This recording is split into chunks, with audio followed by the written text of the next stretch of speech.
Hello and welcome to Chapter 6, Lesson 6.1. This is all about economic systems. We live in an economy. You are contributors to an economy. And the question that we're going to answer during the duration of this chapter, to what extent do different economic systems affect quality of life? You are in school for a reason. You're watching these videos for a reason. You want to have a good quality of life. Getting a good education is going to contribute to that good quality of life. So stick around and let's learn something.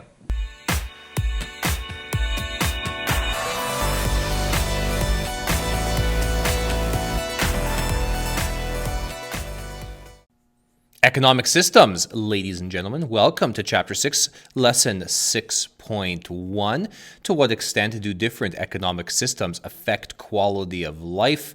Like I mentioned earlier, you are in school to get a good education so that you can turn around and have a good quality of life. That's what everybody wants. And our Canadian government has a specific economic system where we can hopefully achieve a good quality of life. There are three main questions that we are going to focus on. In the next lesson, what values shape the mixed and market economies of Canada and the United States? Question number 2, how do economic decisions about scarcity, supply and demand, and competition affect individuals and groups? And then, what are some examples of market mixed and planned economies? I'm going to warn you, there's a lot of vocabulary words for this chapter.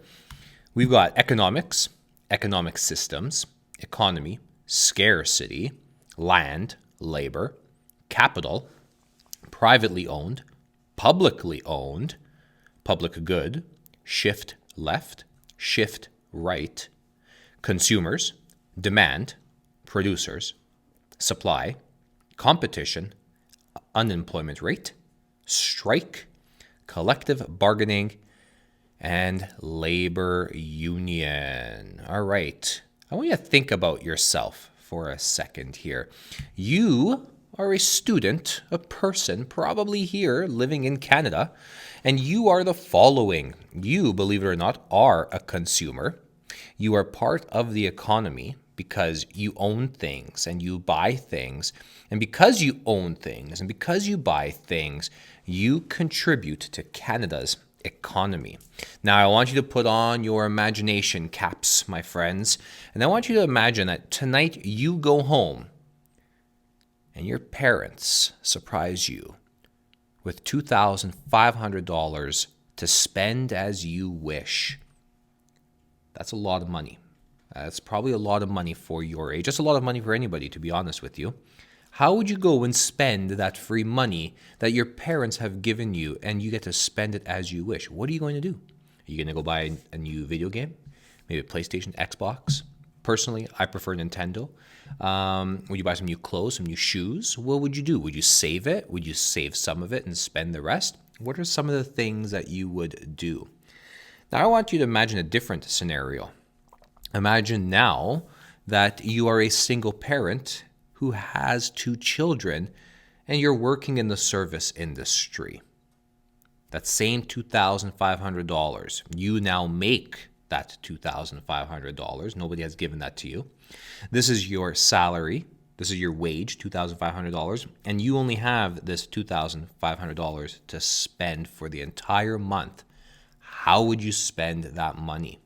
Are you going to pay for gas? Maybe you pay for insurance, pay for some of your bills, your cell phone? What about some entertainment? You work hard, so you deserve to treat yourself to something. So how would you spend that? How are you going to spend this money differently now that you have some responsibilities? Well, countries and their governments are very similar to this scenario. Countries have only so much money. They only have so much natural resources. There's only so much labor that exists in a country, and they have many different areas of that country that they have to care for. So just like that single parent raising 2 children with only a specific amount of money, countries are the same. They only have a specific amount of money to be able to spend. So they need to decide, Well, they need to decide how they're going to spend it. And that brings us to needs and wants. There are things that you must first take care of. You have to have food, you have to have shelter, and I'm sorry, but you have to have clothing. Okay, you need to have those three basics for survival. Now, you can talk about the different levels of different quality of food, shelter, and clothing, but when it comes down to it, those are your basic needs: food, shelter, clothing. We also have unlimited wants, though. You want the new phone, you want the new console, you want this game, you want that car, you want these clothes, you want those shoes, you want that dress, you want those pants, you want that jacket, you want that bag, you want that camera, you want that microphone, you want that. It can go on and on. You see how it's unlimited? But our resources, unfortunately, our money is limited. So there's three things that are going to be happening here. If you have unlimited resources and you have unlimited wants, then you've got balance. If you've got limited resources and you have limited wants, then you also still have balance. But if you have limited resources and you have unlimited wants, that's where scarcity starts to develop. And when it comes to scarcity, it is one of your vocab words, but we will be discussing scarcity in the next lesson. What I want you to do right now is head over to your notebooks and complete the questions for this part of the chapter.